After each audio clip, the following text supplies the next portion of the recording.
This is Brother Peter Diamond, vaticancatholic.com. In my documentary, The Michael Voris Deception, I prove with many facts that Michael Voris is unfortunately a heretic and a false teacher. He teaches the heresies of salvation outside the church, justification by faith alone, and others. For instance, he promotes justification by faith alone by virtue of his promotion of and acceptance of the heretical joint declaration with the Lutherans on justification, which teaches justification by faith alone. Voris also completely deceives his audience about what has happened to the Church since Vatican II, whether Vatican II teaches heresy, whether Benedict XVI promotes false ecumenism, religious indifferentism, modernism, etc. All that's covered in the video. Voris's position and many of his lies are completely exposed. Near the end of that video, I also demonstrate that Michael Voris begins each of his vortex episodes by conjuring a vortex, a whirling mass of fluid or air, a whirlwind. He conjures this whirlwind into existence out of nowhere, and he actually invites people into his vortex. I explained in the video how what he's doing is essentially casting a spell on people. It's a mini occult ritual in which he sucks people into this vortex which he has conjured. And I explain how I believe that this plays a role in how influential he has become in the false conservative segment of the Vatican II Church. And what's very interesting is I recently looked at his YouTube channel, and I don't almost ever watch his videos anymore. I watched many of his videos in preparation for my documentary, The Michael Voris Deception. But since that documentary has been published and he has been completely refuted and exposed, I have almost no interest to watch his videos, because it's just the same ridiculous conclusion about the Vatican II Church, stated in many different ways. However, I checked into his channel to see what he was up to, and I noticed something very interesting which coincides with what I covered about his mini spell and his conjuring of a vortex. When he's in the vortex, as we see in these videos, Michael Voris's videos get thousands of views after just a few days or a week. Obviously, he has many heretical Novus Ordo groups linking to him, but there's a lot of interest in his videos when he's speaking from within the vortex. But when he does a video outside of the vortex, for example here, Mic'd Up Michael Voris interviews David Carlin, an hour-long interview, the view totals are totally different. They're not even close. This video has 590 views after a week. It's the same guy speaking, Michael Voris. What accounts for this massive disparity in view totals? And as we'll see, this doesn't just apply to 1 or 2 or 3 videos.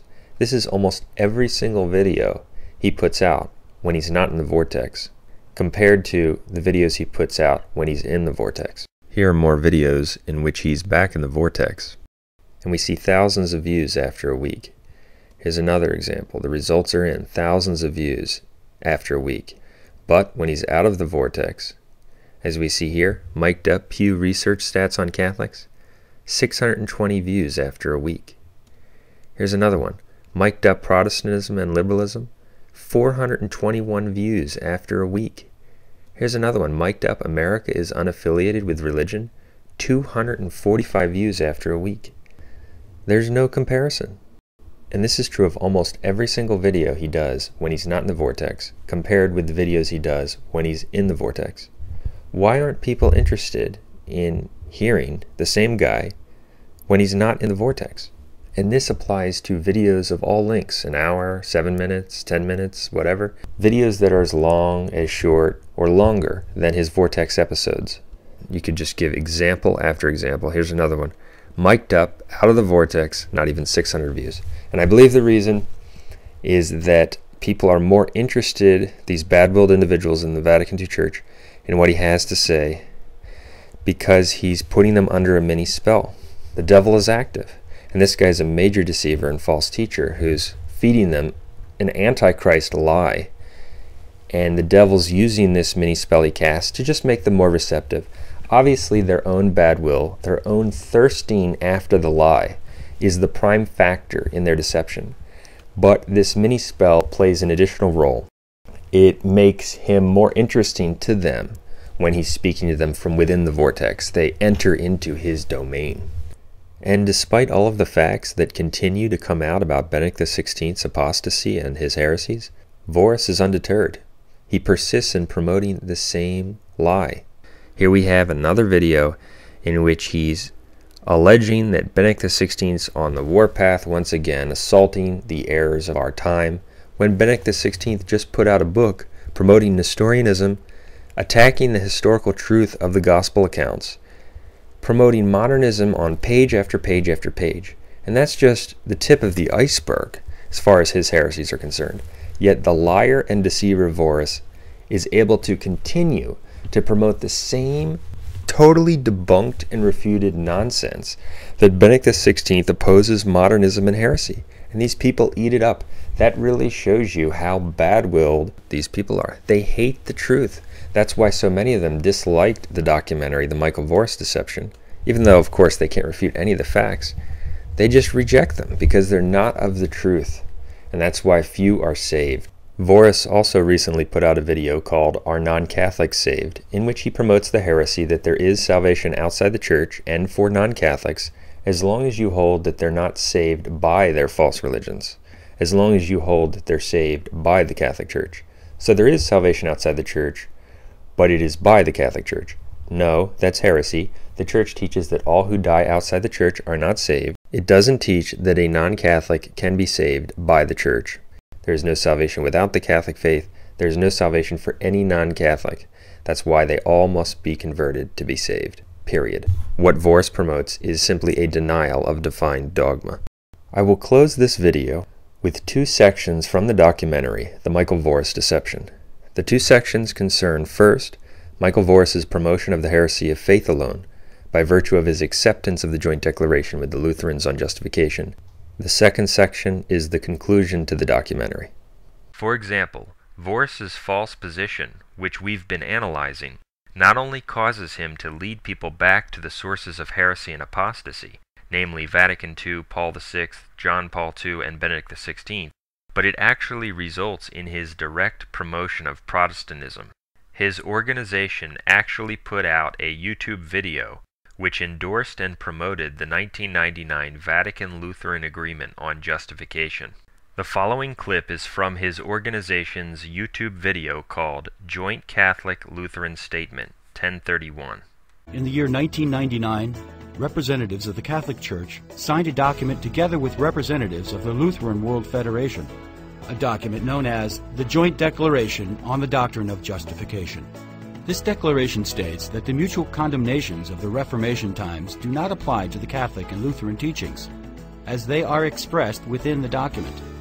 Although there are some important aspects of the justification that are not resolved by the Joint Declaration, it is an important landmark, helping the theological dialogue that seeks to create mutual understanding and greater agreement between Christians in fidelity to the truth.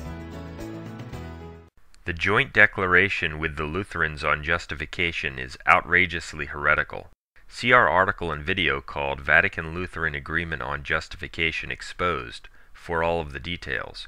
But in short, the joint declaration with the Lutherans teaches that the primary Lutheran heresies on justification, including justification by faith alone, as well as Martin Luther's idea at the same time just and a sinner, and more, are no longer condemned by the Council of Trent.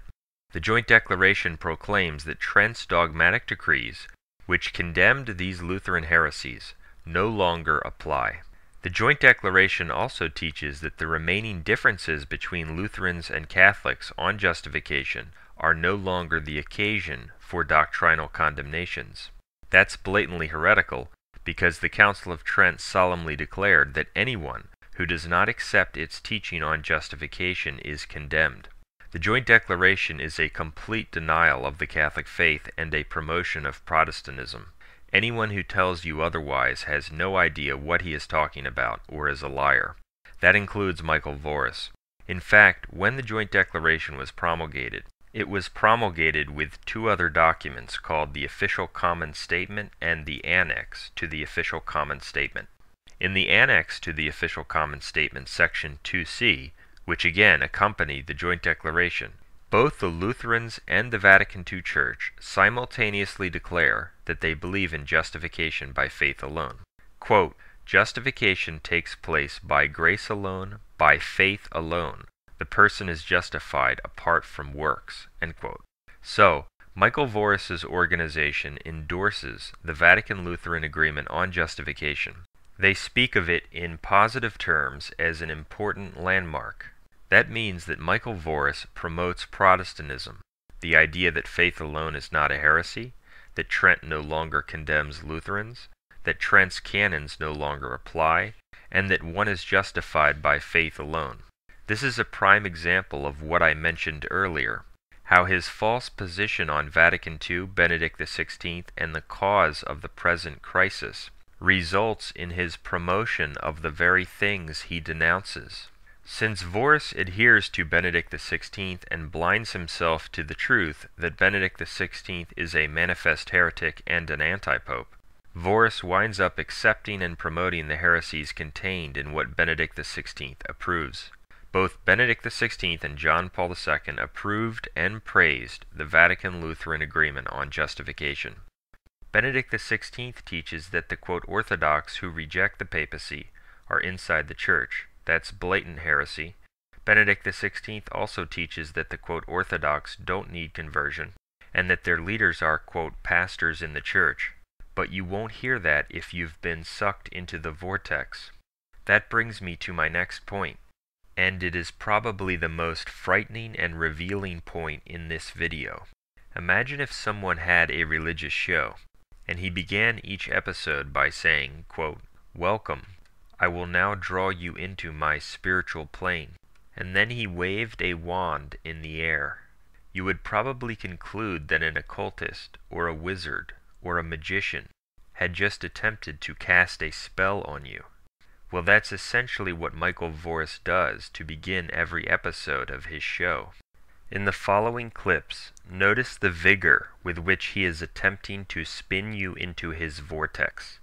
These clips are from his videos, The Pope in the News, Priest Said What, Church Division, and How Evil Works, although hundreds of other examples could be given.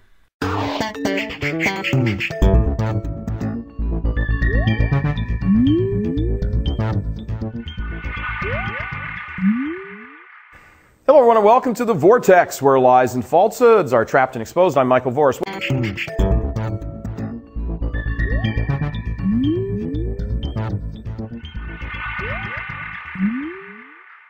Hello everyone and welcome to The Vortex, where lies and falsehoods are trapped and exposed. I'm Michael Voris.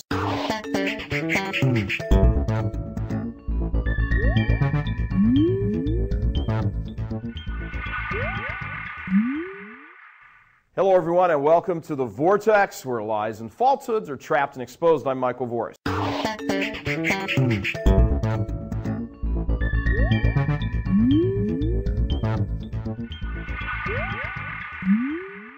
Hello everyone and welcome to The Vortex, where lies and falsehoods are trapped and exposed. I'm Michael Voris.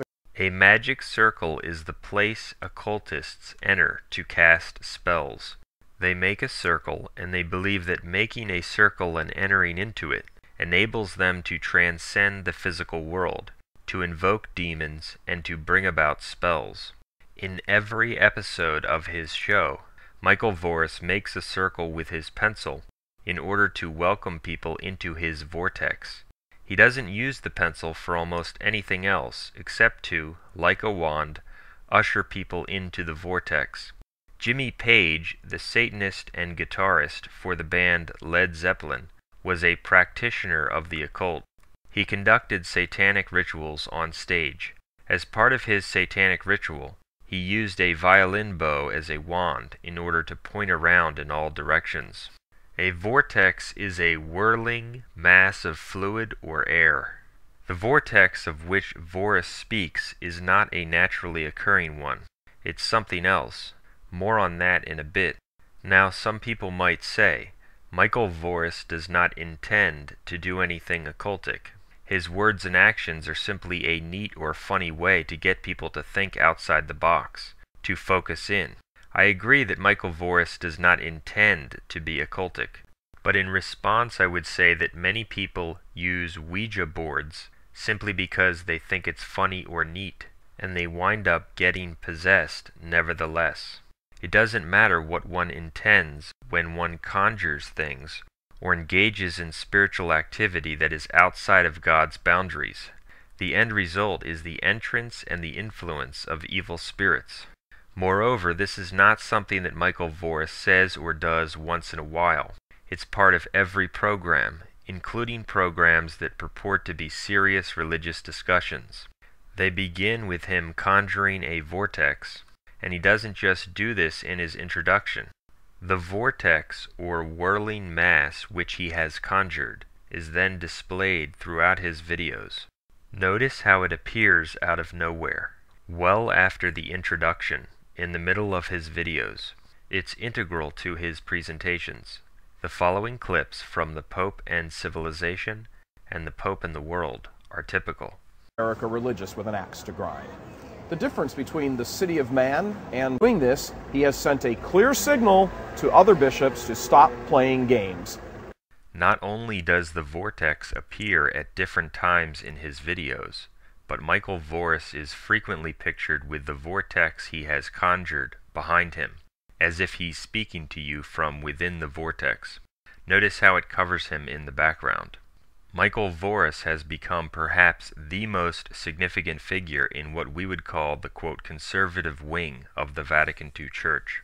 This wing encompasses people who adhere to Vatican II and the post-Vatican II anti-popes, but they are at least spiritually awake enough to recognize severe problems with the post-Vatican II Church. Since they manifest some level of opposition to the post-Vatican II orientation, Satan works diligently to keep this crowd deceived and off balance, lest they find the full truth and save their souls. Voris has arguably become the most popular voice in this movement, having superseded the disgraced John Carapi and other figures. By the way, well before the public became comfortable with the notion that John Carapi is a spiritual phony, we pointed it out.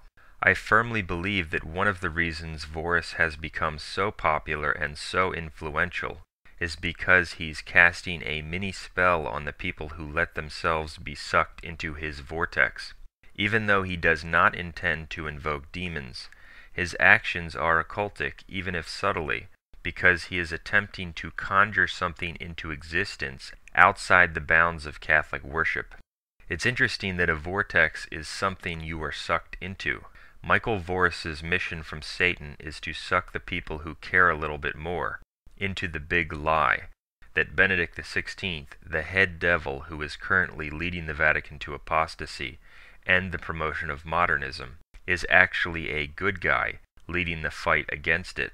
Voris's mission is to tell people that the sources and cause of the apostasy, namely Vatican II and the post-Vatican II anti-popes, are actually the solutions.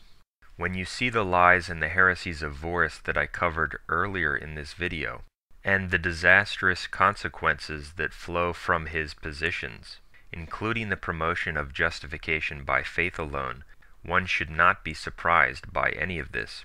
The dogmatic facts we've covered prove it. Until some months ago, I was barely familiar with Michael Voris, but after we received some questions about him and we viewed some of his videos, I began to make a careful study. Frankly, I was often amazed by the amount of influence he achieved when one considers that his conclusion on the present crisis is so patently false and ridiculous. After all, I thought, who could really buy the idea that there's all of this rot and modernism in the church, that heresy is dominating in diocese after diocese, at parish after parish, promoted by bishop after bishop, yet Benedict XVI has nothing to do with it, and is actually a bulwark of orthodoxy? It's nonsense, and frankly, one has to be very deceived to accept it. I was surprised that so many did, and I believe that one of the reasons he's been so successful in pushing it is the diabolical help he's receiving, the mini spell he subtly works to suck people into his vortex. As Voris himself says in his video, Abortion and the Diabolical, everything occurring is reflective of the spiritual war, forces that are not always visible. As Catholics, we pay special attention to the recognition that everything that is happening on earth between humans is a reflection of the spiritual war that is really going on sort of behind the scenes. I'm not saying that everyone who has watched a video done by Voris has fallen under a spell, but I believe that some of them have, and more broadly, that through him and his act of conjuring, the devil is activated to soften his listeners up for his big lie and his message in general. It's sad for me to point this out because Voris has some good things to say, and he comes across as amiable, but a level of truth and likability is what makes him more deceptive. We wrote to Voris a few months ago and charitably informed him that his position is untenable. We told him that Benedict XVI is more heretical than any bishop he criticizes, and that he, Voris, is trying to work from within a counter-church. The Vatican II sect is not the Catholic Church. We directed him to dogmatic facts on the issue. We also challenged him to a debate on the issue of Benedict XVI's validity. He did not respond, and he continued to promote the same nonsense about Benedict XVI afterwards.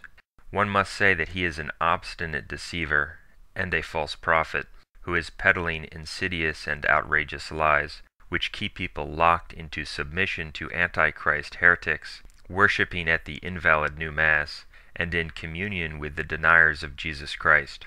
And his message is all the more dangerous because it's shrouded in some Catholic truth.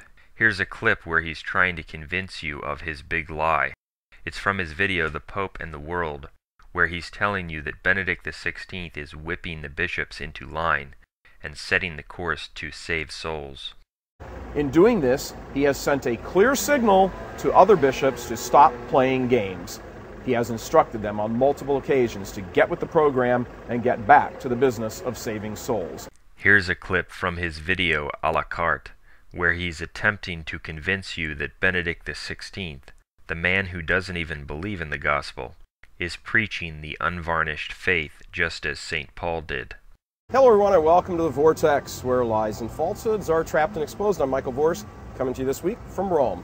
Last week here in Rome, at an annual talk he gives to his priests, Pope Benedict delivered a no-holds-barred address in which he said priests must not water down the faith because people are made uncomfortable by it. This is why St. Paul preached the hard, unvarnished truth in his day, and 2,000 years later, standing in the same city he was executed in, Pope Benedict is extolling his priests to do the same. Here's a clip from his video Practical Schism, where he's telling you that there is a practical schism in the post-Vatican II Church, but he says that John Paul II, the one who actually led the Vatican II counter-church and the charge for false ecumenism, was warning people about the counter-church. Any Catholic with his or her wits about him knows this is true. Operating within the confines of the church from inside is what Pope John Paul called the anti-church. This is true in diocese after diocese all over America, all over the world. Voris is meant to misdirect people from the true conclusion, which is that there is an anti-church, but that the anti-church was constructed and led by the Vatican II claimants to the papacy, men who purported to be true popes, but were and are actually heretical anti-popes, and that the true Catholic Church still exists, but it has been reduced to a remnant because we are living through the great apostasy foretold in Scripture and in Catholic prophecy. In his video, The Pope's Spiritual Calculus, Voris's distortion of the true conclusion is on full display. He draws a stunning contrast which clearly illustrates why his message is diabolical. He tells you that Benedict XVI is the man rooting out relativism and heresy, and that Benedict XVI tells people how it should be done. He then contrasts Benedict XVI with the rot and heresy in the Church, and he says that the bishops are to blame. So when you take a look, a big picture look at what the Holy Father has said during his nearly 6 years as Pope, it all comes into focus. He began talking about a dictatorship or a tyranny of relativism. Not so long after that, he began to talk about the filth in the church. And by the way, these are all his words. Not so long ago, he spoke of the need for the bishops to begin acting like bishops and root out heresy where they find it by use of their episcopal authority. The list of symptoms of the current crisis is too long to enumerate, but there is one undeniable point. The sun is setting on an entire world, and a huge number of Catholic bishops are to blame. A few have openly preached heresy. Many of them have quietly sat by and allowed it to fester. In either case, they are to blame. That the Pope believes this as well is easily ascertainable by what he has now said for 6 years. Since he serves as Satan's surrogate, hiding the true conclusion and protecting the leader of the counterchurch, it's no surprise that Voris did not have a word to say about Assisi III, Benedict XVI's apostate meeting with various false religions, on October 27, 2011. The vortex, which God allowed Satan to devise, is subject to Satan's rules and dictates. No criticism of Satan's biggest henchman is allowed therein. Thus, there was no condemnation of Assisi III in the vortex, an event which included about 300 people, representing a wide array of false religions. Benedict XVI invited Jews, Buddhists, Hindus, pagans, witch doctors, Protestants, schismatics, and even atheists and agnostics to present their religious views and engage in worship. This meeting without question constituted apostasy by deed, just like the previous two Assisi events. Such events were specifically condemned as an abandonment of the Catholic faith in Pope Pius XI's 1928 encyclical, Mortalium Animos. During the recent Assisi meeting, Wande Abimbola, who represented Yoruba African religions, sat 2 spots from Benedict XVI. Like the other representatives, Benedict XVI arranged it so that Abimbola could address the assembly. Abimbola's followers perform ancient magic rituals, with drumbeats, chanting, dances, sacrifices, and communication with a spirit through possession. During his speech at the Assisi prayer meeting, made possible by Benedict XVI, Abimbola invoked the Yoruba deity Olokun and chanted to the accompaniment of a rattle. The reason you won't hear a condemnation of all of this in the vortex is that the same spirit Abimbola invoked, and which guides Benedict XVI, also whipped up the vortex.